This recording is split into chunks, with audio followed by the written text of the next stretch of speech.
All right, here we go. Welcome into the show. This is the San Francisco 49ers Report. My name is Chase Sr., and as always, no matter where you are or how you're tuned in, thank you so much for making today's show a part of your day. What I want to talk about, up to this point, all of the free agent acquisitions that the Niners have signed so far, the mean of their salaries on a yearly basis is just over $2 million per season. But the 49ers have made some of the most moves as far as total free agents brought in among all 32 teams in the National Football League. So point being, San Francisco has not made big money moves yet. But could that change, led by John Lynch and Kyle Shanahan? Let's talk about it here. What the Niners have done so far, they have let high-priced free agents go. Some of the marquee free agents who have left San Francisco in free agency, their contracts combined well over $300 million. So the Niners wanted to let those players go. After deserving their bags, San Francisco wanted to save some money and not overpay. And clearly other teams across the NFL saw value in the players that used to be on the Niners. And that's why San Francisco, over the last several years, they've had some of the most talented teams in the National Football League. Now, of course, as part of that, and a lot of these moves that the Niners have made, they're eating a lot of dead money. What dead money is, players who count for money on the cap who are not going to be on your football team. More on that in a moment. San Francisco elsewhere, as I noted, has signed a bunch of cheap free agents, value plays, hoping that the Niners can get a good bang for the buck with some of these free agent acquisitions. In particular, they've really put an emphasis on improving their special teams unit.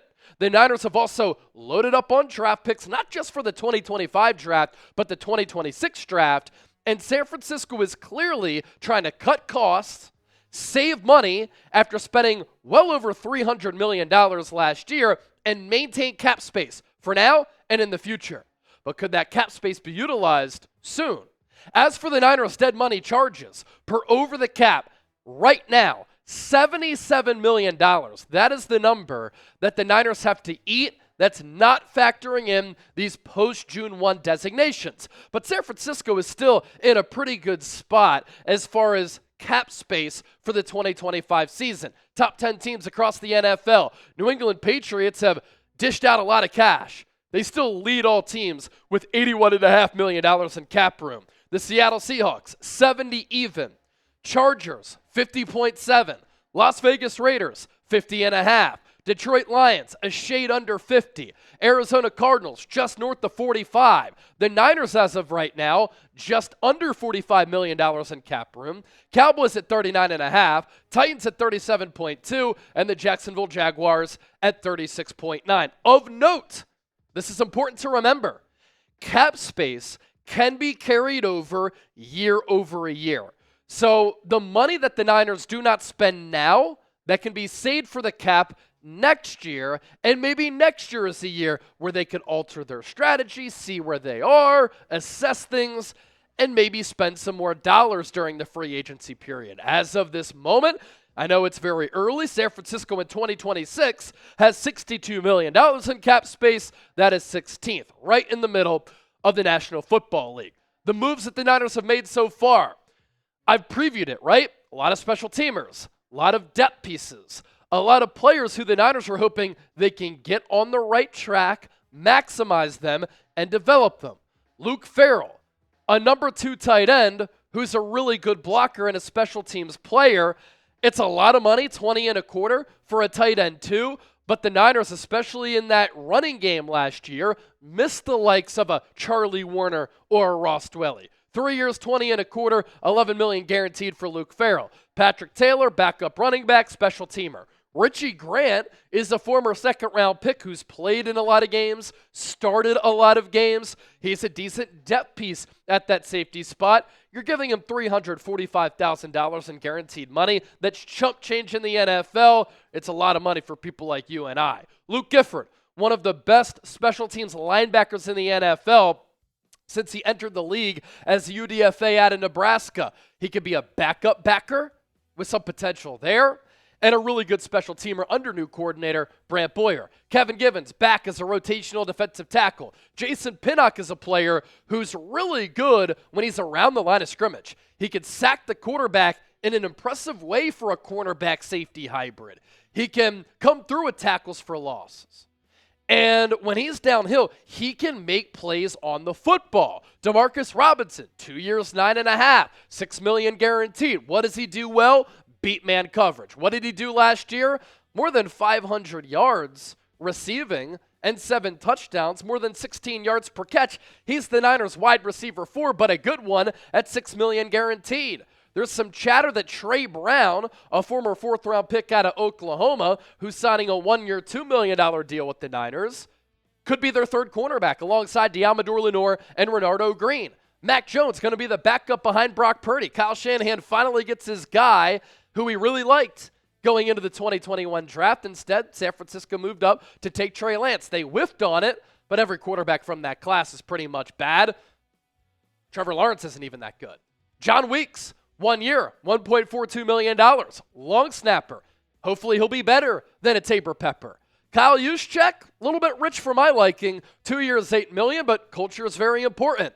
And then Saron Neal, really good special teams player. The Niners signing him to a 2-year contract. Some of the money allocated, as far as cap space available, will be allocated to the Niners draft class. They have a lot of picks, and obviously it's going to be so important for San Francisco to hit on those selections.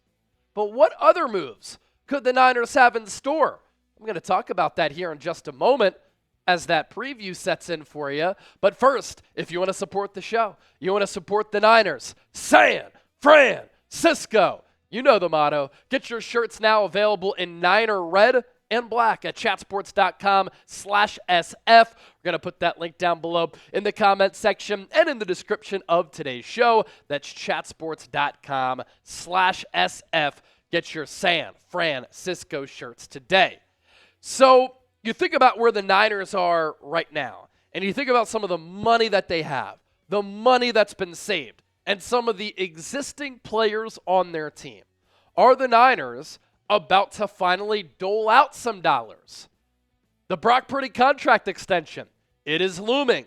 He's entering the 4th year of his career, which is the last year of his rookie contract after he was Mr. Irrelevant in the 2022 NFL Draft. You think about the highest paid quarterbacks in the NFL. Dak Prescott leading that list atop it at $60 million per season. Tied for 2nd now after his rework deal, Josh Allen at 55. Tied with him, Joe Burrow, Jordan Love, Trevor Lawrence. Coming in at number 6, Tua Tagovailoa at 53 and a dime. Jared Goff is making 53. Justin Herbert at 52.5. Lamar Jackson at 52, and Jalen Hurts, Super Bowl MVP at 51.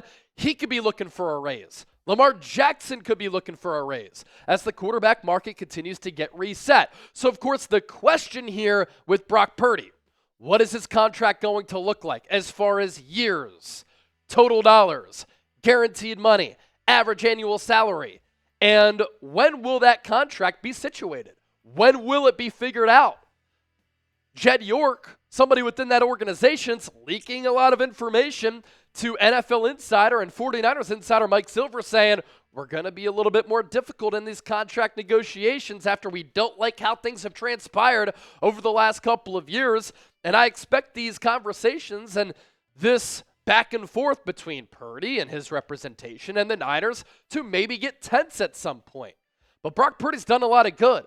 Brock Purdy's been a top 10 quarterback for the most part since he took over as the team's starting quarterback in 2022. He's done some really impressive things, including going to back-to-back NFC Championship games as a starter, and in that latter year, going to the Super Bowl, and he played well in the Super Bowl. And he does some things at a really elite level. Warren Sharp put these numbers out earlier this week. Brock Purdy on go routes, also known as a vertical or a 9. He's number 1 in go route accuracy and efficiency since 2023. Only 9% of his passes have been incomplete due to accuracy. Number 1 among all quarterbacks. His go route rankings, number 1 in success rate at 59%, number 1 in yards per attempt at 17.2, number 1 in completion rate at 58%, number 2 in EPA per attempt, and that's among 49 quarterbacks. So Brock Purdy has some limitations. Smaller dude, not a bazooka for an arm, but clearly The deep ball is a little bit underrated. He throws with elite timing, touch, anticipation. He processes very well. So some of the weaknesses to his game, he's able to make up for it with some of the aforementioned traits. Again, the big question, how much are the Niners going to offer Brock Purdy on that contract extension, and what is it going to look like? There could be another extension that the Niners give out, and one that's going to cost a decent amount of money. That's the George Kittle contract extension. On the wrong side of 30, but showing no signs of slowing down. And I'll tell you what, the last 2 years in particular, since Brock Purdy became the team's starting quarterback, George Kittle has arguably been the best tight end in all of football. And a lot of tight ends that compete with him are not doing what he does in the blocking game. Pass blocking, run blocking, and of course, he's so critical to the Niners culture as well. He should never wear another uniform outside of a San Francisco 49ers jersey. But look, highest paid tight ends per year, George Kittle has the argument to be made that he should still be on this list inside the top 3. He's number 3 right now, and he can make the argument to the Niners, I should be number 1 because I've been better than Travis Kelce over the last couple of years, who's making $17 million per. George Kittle is better than TJ Hawkinson, who's making $16.5. Other tight ends on this list, Dallas Goedert going into the final year of his deal like Kittle is, Mark Andrews at 14, David Njoku at under 14, Cole Kmet at 12.5, Pat Freiermuth at 12 and a dime, Dalton Schultz at 12 even, and Noah Fant at 10.5. The tight end position is undervalued and underpaid in my opinion, and that position is due for a reset. Will it be George Kittle who resets the market? Back-to-back 1,000-yard seasons in 2023 and in 2024. Niners were unfortunately hit with just mediocre quarterback play in 2022 and in 2021. And I think that led to George Kittle's numbers suffering to a certain degree. He also dealt with some nagging injuries from time to time, but his game has really come alive with Brock Purdy, as evidenced by the touchdown numbers the last 3 years. 8 and 6 the last 2, with 11 in 2022, and 3/4 of those came once Brock Purdy became the team's starting quarterback. And the body of work that Kittle has had, very impressive. Since 2018, Pro Bowl All-Pro, Pro Bowl All-Pro. In 2020, nothing, he only played 8 games. Pro Bowl All-Pro, Pro Bowl All-Pro, Pro Bowl All-Pro in 2024. He's going to ask for some money. What is that price tag going to be? And then the last big money deal that the Niners could give out, All-Pro Fred. Like George Kittle, he's not showing any signs of slowing down. Like George Kittle, he's still arguably the best player at his position. He's due for a contract extension potentially. And like George Kittle, he's been one of the heartbeats of this Niners team. And we've seen this linebacker market get reset a little bit. And it was Zach Bond who paved the way after one good year of production in his late 20s with the Philadelphia Eagles defense that finished number 1 in the NFL. And Bond was a finalist for Defensive Player of the Year and a first-team All-Pro. He got $17 million per season. And then what happened? Nick Bolton got paid. He's on this list. Jamien Sherwood got paid. He's on this list. Terrell Bernard got a bag. He's on this list. Dre Greenlaw got paid. He's number 9.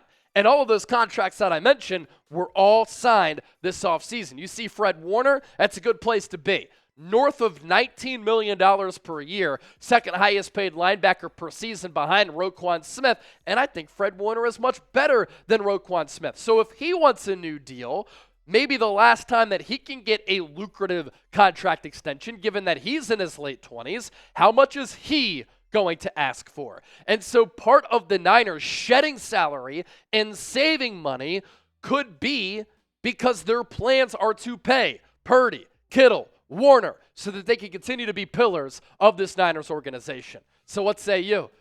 This is today's poll question. Should the Niners extend all 3 players? P for pay, D for deny. Share your thoughts with me down in the comments section.